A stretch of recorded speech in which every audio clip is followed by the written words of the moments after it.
축복합니다. 사랑합니다. 축복합니다.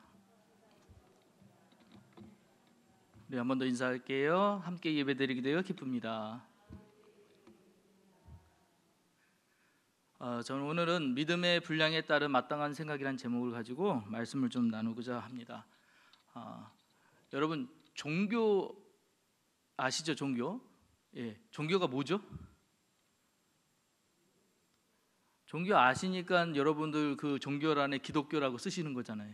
맞지요? 어느 정도 내가 알고 있는데 지금 내가 물어보는, 제가 여러분께 여쭤보는 이 종교랑 그거랑 같은 건가? 한번 또 잠깐 생각을 좀 해봤으면 좋겠습니다. 우리가 국어사전에는 종교가 이렇게 돼 있어요. 신을 숭배하여 삶의 목적을 찾는 일. 맞아요, 그죠? 맞는 것 같지 않습니까? 우리가 하나님을 믿는 이유가 뭐예요? 하나님을 잘 섬겨서 우리가 잘못 가고 있는지, 잘 가고 있는지 구별해서 더 나은 삶을 살고자 우리가 하는 것이 종교를 갖고자 하는 의미랑 맞지 않습니까? 그렇게 생각하지 않으세요? 그런데요, 이 부분을 읽으면 조금 달라지실 거예요. 뒤에입니다. 무한 절대의 초인적인 신을 숭배하고 신성히 여겨 선악을 건개하고 행복을 얻고자 하는 일을 말한다. 말이 어려운데 쉽게 이야기하면 이런 것입니다. 종교를 얻어서 뭐냐? 내가 신이라는 어떤 존재에게 내가 잘 보여서 신의 능력으로 이 땅을 잘 살아가고자 하는 게 종교라는 거예요. 여러분, 기독교가 종교일까요? 종교 맞습니까? 이 이야기를 가지고 들어보시면 저거랑은 좀 다른 것 같은데, 내가 아는 하나님을 믿는 방법하고 좀 아닌 것 같은데 라는 생각이 드실 거예요. 왜냐? 무한 절대 초인적인 신을 숭배하는 것, 우리 하나님 섬기는 것 같습니다. 그런 것 같아요. 그리고 그분을 신성하게 여기는 것도 맞아요. 그래서 우리는 이 땅을 살아가면서 선악, 그러니까 옳은 것과 악한 것을 권계, 선한 것은 권하고 악한 것은 벌하고 하면서 이 땅을 살아가면서 더 나은 것. 그런데 이 부분 잘 보셔야 돼요. 행복을 얻고자 하는 일. 자, 그래서 우리가 그러니까 행복을 얻기 위해서 하나님 섬기는 거예요. 우리가 이 땅에서 잘 먹고 잘 살고 평안하고 우리가 원하는 대로 살기 위해서 하나님 섬기는 거예요. 어떻게 보면 같은 걸로 보입니다. 하지만 방향이 틀렸고요, 목적이 달라요. 지금 이야기하는 종교에서 이야기하는 이 행복이라는 단어와 이 의미는 뒤로 갈수록 이야기가 다르다는 것들을 조금 아시게 될 겁니다. 바울은 우리에게 분명하게 얘기합니다. 로마서 12장 2절에서 너희는 이 세대를 본받지 말고 오직 마음을 새롭게 함으로 변화를 받아 하나님의 선하시고 기뻐하시고 온전하신 뜻이 무엇인지를 분별하도록 하라라고 얘기했어요. 근데 뭐라고요? 이 세대를 본받지 말라고요. 세대가 잘못됐다, 세대가 틀렸다, 세대에서 지금 옳지 않은 것들을 하고 있으니 이 세대를 본받으면 안 돼라고 얘기하는 거예요. 그러면 바울의 시대에 도대체 무슨 일이 있었기에 바울이 이렇게 강력하게 이야기를 했을까? 여러분, 우리 성경에서 자주 나오는 동네입니다. 가이사랴 빌립보 기억나시나요? 자, 이 동네가 왜 유명할까요?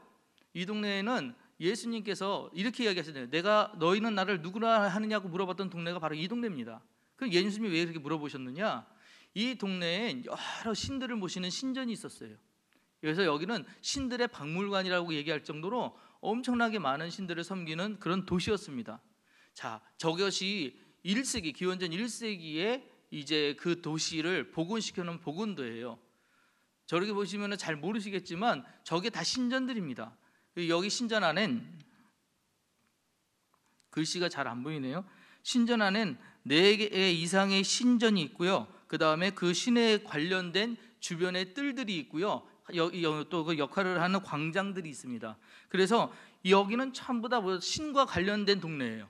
신을 섬기기 위해 만들어진 도시라는 것입니다.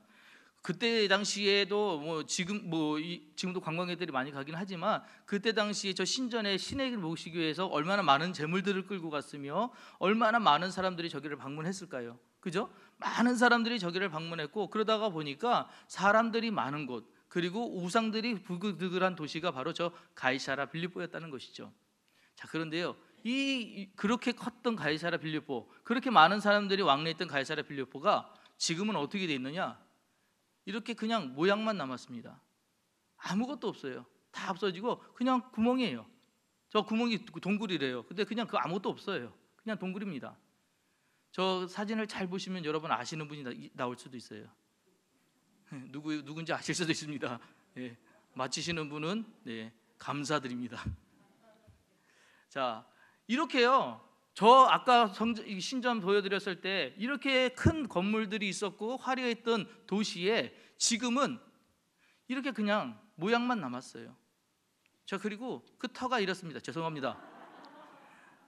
제가 사진을 진짜 여기만 찍어온 사진을 찾다가 못 찾다가 이러는데 사람은 빼주세요. 네, 사람은 신경 쓰지 마시고 그 주변에 지금 저거밖에 없어요. 널빤지밖에 없고요. 그 터밖에 없어요. 아무것도 없습니다. 지금 이렇게 다 이 도시가 폐허하고 황폐해졌는데 근데 이 도시에 왜 그렇게 사람들이 많이 모였을까? 이 도시에 도대체 무슨 일이 있었기에 이런 일들이 있었을까? 이 도시에 가장 유명한 신이 하나 있었습니다. 그 신의 이름은 판신이에요. 그러니까 판이라는 신입니다. 근데 이 신이 어떤 신이냐면 야생, 목축, 여행을 관장하는 신입니다. 그래서 모양도 염소를 닮아 있어요. 그래서 머리 위에 뿔이 있습니다. 그래서 이 혹시 판의 미로나 뭐 이런 거 판타지 영화를 보면은 사르투스라는 어떤 그런 동물이 하나 나오거든요. 사르크스라는 동물이 나오는데 그게 바로 저 판신의 그 모형이에요. 근데 저 판신이 어떤 신이냐? 목축과 여행 또 야생 이런 것들에서 관장하는 신인데 여러분 아까 우리 종교 얘기할 때 이런 얘기를 했거든요. 이 땅에 사는 인간이 하늘에 사는 절대자인 신의 능력을 얻어서 땅에서 잘 살려고 그러니까 축복을 빌기 위해서 섬기는 게 종교다라고 이야기를 했었거든요. 자, 그렇다면 판신이 이렇게 뭔가 돌봐주고 인간들에게 뭔가 복을 주고 이런 것들을 위해서 사람들이 이 신에게 가가지고 제물을 드리고 그 다음에 이렇게 예배를 드리고 그렇게 한다고 생각들을 하시죠. 근데 이 신이 좀 달라요. 이 신은 어떤 신이냐면 판이라는 단어에서 영어 패닉이라는 단어가 나왔다고 합니다. 판에서 패닉이 나왔는데 패닉은 당황, 황당 이런 뜻이거든요. 그래서 이 신이 어떤 역할을 하냐면 저 신은 달래지 않으면 사람들을 회방하는 신이에요.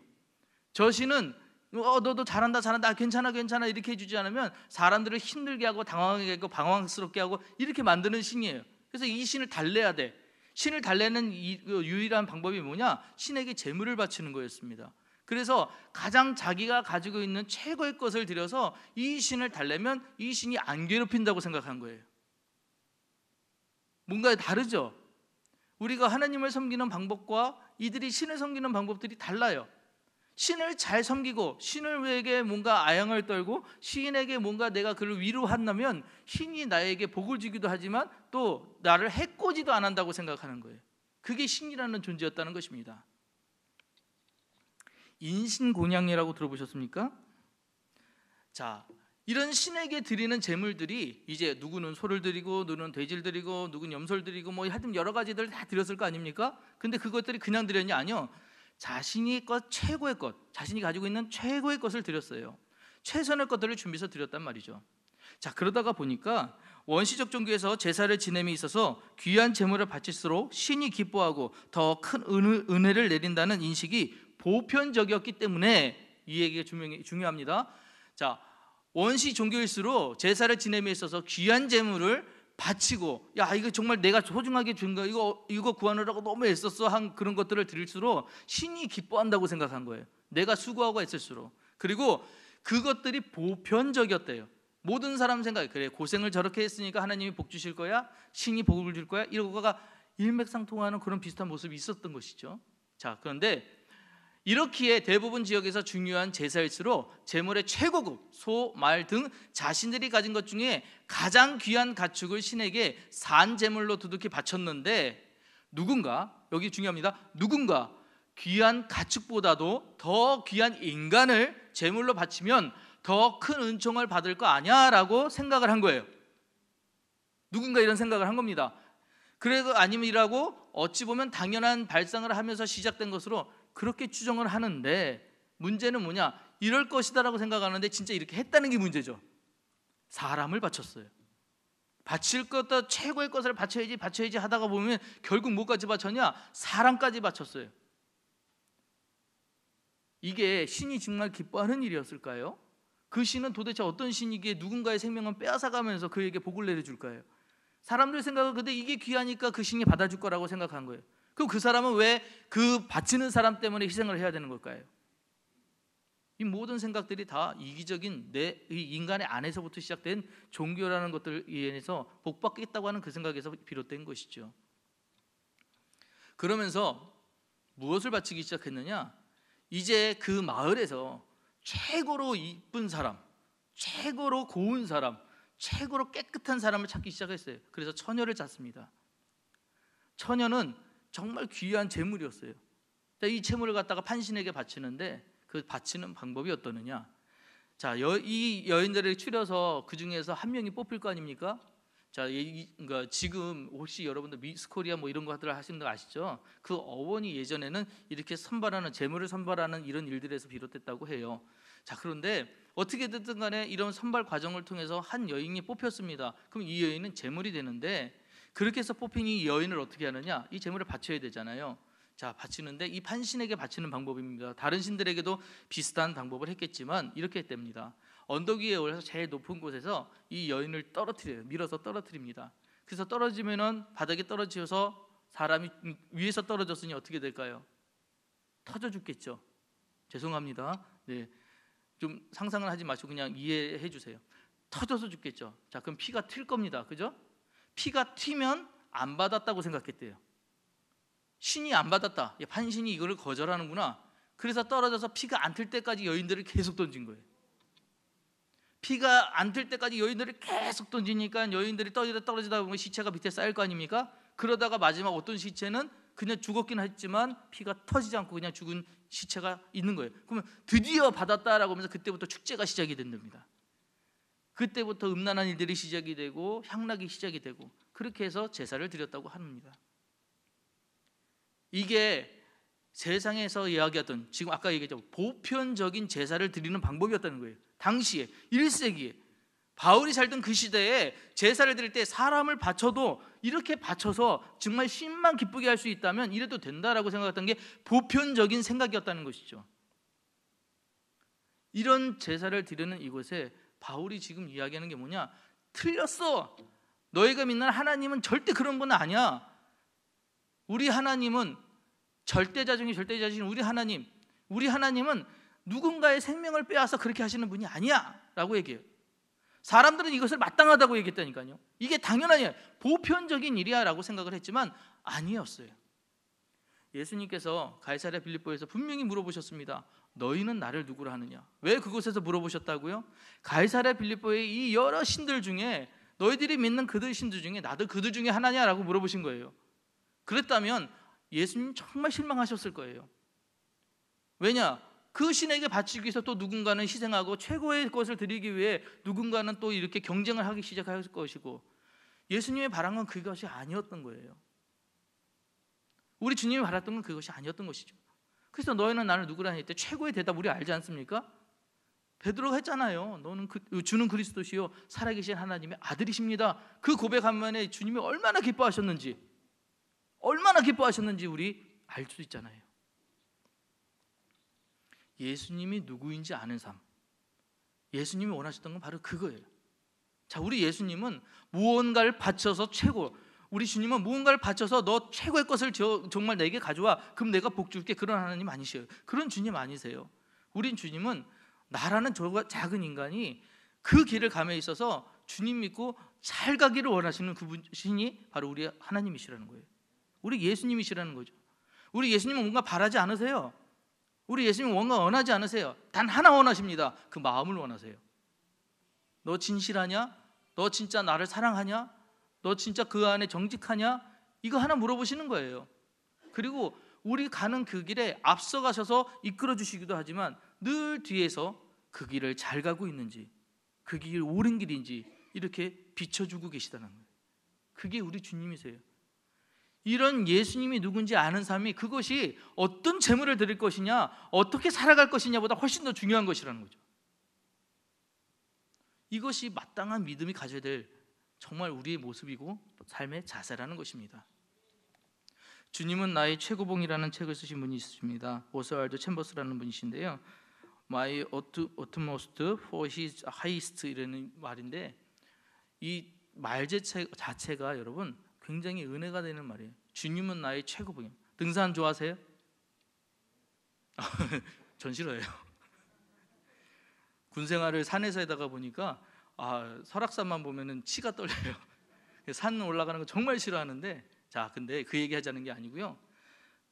산의 그 최고 높은 봉우리까지 가기 위해서 그 얼마나 많은 고생을 해야 됩니까? 근데 여러분 한번 올라가 보셨는지 모르겠어요. 정상이라는 것에 올라가 보시면 너무너무 모든 것들이 하찮아 보여요. 그것이 얼마나 귀한 일이고 얼마나 거기서 감동이 크게 오는지 모릅니다. 저도 이제 그 설악산 꼭대기 올라가서 보니까 세상에, 제가 올라간 그날 무슨 일인지 제 밑으로 구름이 깔린 거예요. 그래서 제가 구름 위에 떠 있는 것처럼 딱 이렇게 서 있었어요. 그 장관이 얼마나 멋있는지. 그때 군 생활하나 사진을 못 찍어 와서 너무 안타까운데, 그런데 주님이 나의 최고봉이시래요. 이 의미가 뭔지 아세요? 하나님이 나에게 최고의 것을 주시는 거예요. 그분은 어디냐? 내 인생의 끝에 계세요. 내가 올라가고자 하는 그 목표의 가장 최정상에 계신 분이 바로 하나님이십니다. 그게 우리 주님이신 거예요. 이 오스왈드 챔버스라는 분이 이렇게 이야기하셨답니다. 우리 같이 한번 읽어볼까요? 시작. 우리의 모든 염려와 초조는 하나님을 빼고 계산하기 때문이다. 맞지요? 여러분, 뭐 때문에 고민하셨어요? 뭐 때문에 시험에 드셨어요? 하나님 안 계셨기 때문에, 내가 하려고 하기 때문에, 내 능력이 그것밖에 안 되기 때문에 불안하고 초조하고 하시진 않으셨나요? 만약 그러셨다면 여러분, 답이 있네요. 이제 하나님과 같이 하시면 돼요. 하나님께 기도하시면 돼요. 하나님을 의지하시면 돼요. 이게 하나님이 우리에게 원하시는, 우리가 우리를 하여금 하나님을 섬기게 하신 이유라는 것이죠. 자, 그래서 바울이 우리에게 권면하는 이야기를 다시 한번 좀 들어보길 원합니다. 3절에 마땅히 생각할 그 이상의 생각을 품지 말고 이렇게 얘기했었거든요. 이 마땅히 생각할 때, 이 생각하다는 것이 프로네인이라는 단어입니다. 근데 여러분, 이 3절 안에 프로네인이라는 단어를 4번을 쓰는데 희한하게 써요. 처음에는 생각하리에 프로네인을 쓰고요. 그 다음에 그 이상의 생각을 품지 말라 할 때 그 이상이 휘페로 프로네인이고요. 그 다음에 지혜롭게 생각하라 할 때 이 지혜롭게가 소 프로네인이고요. 마지막에 또 명령어로 너 생각해야 돼 라고 했던 그 말이 프로네인입니다. 자, 그래서 그 이상의 생각을 품지 말고 지혜롭게 생각해라. 그거를 전부 다 프로네인, 휘프로 프로네인, 소 프로네인 이렇게 얘기했다는 거예요. 이게 뭐냐면 워드플레이거든요. 말장난이거든요, 사실은. 자, 이게 뭐냐면 저 잘 안 되는데 혹시 되시는 분인지 모르겠어요. 간장공장 공장장이 뭐 그 있잖아요. 잘 되시는 분이 계시죠? 그거 막 하는 게 뭐냐면 그 말장난인데 언어 그걸로 계속 비슷한 단어들 나오니까 하는 거잖아요. 지금 바울이 여기에서 이 단어를 썼어요. 그래서 휘프로네인이 사실 계속해서 강조하기 위해서 지금 이 바울이 이렇게 얘기하고 있는데 이유가 있죠. 왜 휘프로네인을 이야기하면서 자꾸 이렇게 있느냐?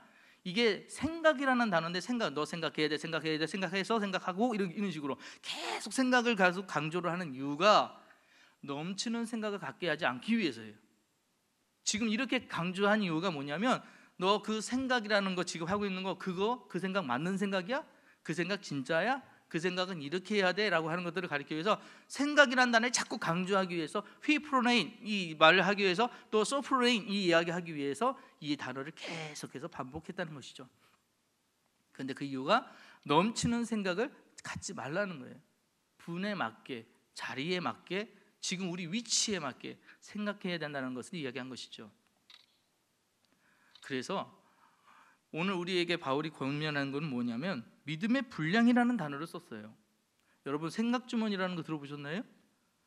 누가 만든 말인지 찾아보다 못 찾았는데, 생각주머니, 저는 이거 누가 참 잘 만들었다고 생각해요.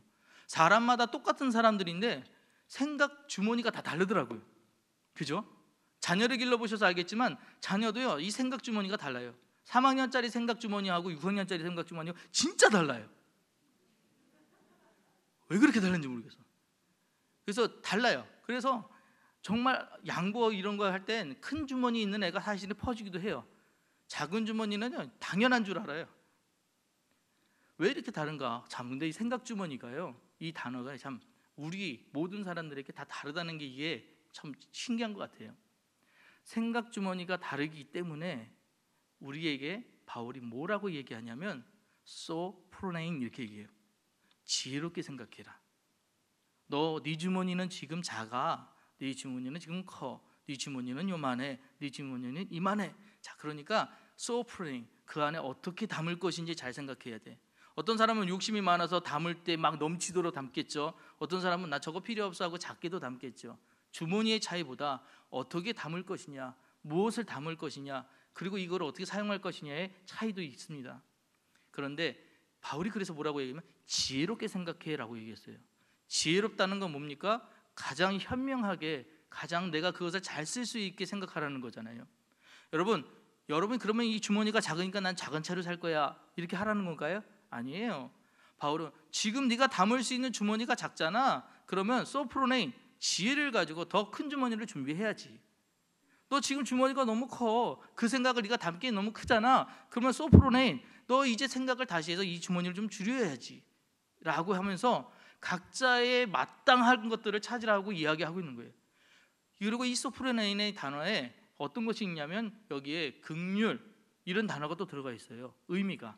그렇기 때문에 이런 것들을 할 때는 검소, 긍휼 이런 것들이 들어가 있는데, 이런 것들을 할 때는 그냥 누군가와 치여서 내 것만 취해야 돼 이기적으로 그런 게 아니라 상대를 이해하며 배려하며 그런 마음을 가지면서 지혜롭게 하라는 거예요. 나 주머니가 많이 더 비어, 그러니까 이 주머니를 다 채워야 돼. 그거 아니에요. 저 사람도 저 필요하고 나도 필요하게 나눠 가져야 되겠다라는 생각으로 주머니의 크기를 가지고 줄일 수도 넓릴 수도 있어야 된다는 것이죠. 그게 소프로네인이라는 거예요. 이거를 지금 우리에게 권면하고 있는 것입니다. 그래서 12장 3절에 뭐라고 얘기합니까? 내게 주신 은혜로 말미암아 너희 각 사람에게 말하느니 마땅히 생각할 그 이상의 생각을 품지 말고, 주신 주머니 이상의 것을 생각하지 말고, 주신 상황과 여건들을 넘어서 너 하지 못하는 일들을 넘어서 하지 말고, 거기까지 일단 그 생각을 품지 말고 오직 하나님께서 각 사람에게 나누어 주신 믿음의 분량대로. 자, 여러분 여기서 중요한 거예요. 여러분 믿음이 엄청나다면, 여러분 믿음이 굳건하다면, 여러분 믿음이 정말 최고선이라면 어떤 것을 갖다 놔도 다 담을 수 있는 주머니가 되겠죠. 이해되십니까? 그런데 내가 믿음의 분량이 작아요. 그러면 내 작은 주머니로 그냥 살아가는 거예요. 내 부족한 주머니로 그냥 살아가는 거예요.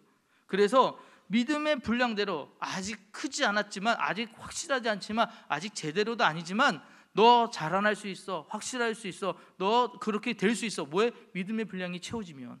그러니 너 믿어야 돼 라는 얘기예요. 그래서 믿어야 돼. 우리 하나님은 너를 괴롭히는 하나님이 아니야. 저 너희들이 믿고 1세기 믿던 그 신들처럼 너의 것을 빼앗는 하나님이 아니고, 너의 상황을 어렵게 하는 하나님이 아니고, 모든 것을 형통하게 하시고 모든 것을 감내하게 하시고 모든 것을 감사하게 하는 분이 바로 우리 하나님이야 라고 이야기하는 것이죠. 그리고 이거를 지금 오늘 우리가 나누고 있는 것이에요. 그 얘기는 우리에게도 동일하게 이야기하신다는 것입니다. 하나님은 우리에게 동일하게 내 믿음의 분량대로 살아가라고 이야기하십니다. 사랑하는 성도 여러분, 오늘 이 자리에 앉아 계신 분들, 내 믿음의 분량을 확실히 아시고, 만약 내가 하나님 믿는 데 거리가 있었다면, 조금 작은 믿음이었다면 이제 아시면 돼요. 내가 믿음을 더 키워야 되겠구나. 하나님, 내가 확실하게 믿게 해주세요. 더 주님께 가게 해주세요. 믿음을 확실하게 더 키울 수 있는 그런 분이 되시기를 주 이름으로 축복합니다. 그래서 이 땅 살아가실 때 정말 하나님의 마음, 하나님의 기쁨이 되시는, 하나님이 정말 나만 만나면 너무 돼요. 너무 감사할 수 있는 그런 삶을 살아가시는 여러분 되시기를 주 이름으로 축복합니다. 기도하시겠습니다. 사랑과 은혜가 충만하신 하나님 아버지, 보잘것없고 연약한 우리를 사랑하사 세상에서 구별되기 원하시고 택하셔서 성도로 살아가게 하시니 참으로 감사드립니다. 성령님의 바울을 통해 가르침을 감사드리며 말씀대로 세대를 분별하고 하나님을 기쁘시게 하는 삶을 살기 원합니다. 우리에게 힘과 능력과 상황과 여건을 허락하여 주옵소서. 또 겸손한 마음으로 마땅히 생각해야 할 것을 주목하게 하시고 믿음의 분량이 자라나는 귀한 성도의 삶이 되게 하여 주옵소서. 우리의 작은 신음조차도 응답하시는 참 좋으신 우리 주 예수 그리스도의 이름으로 기도합니다. 아멘.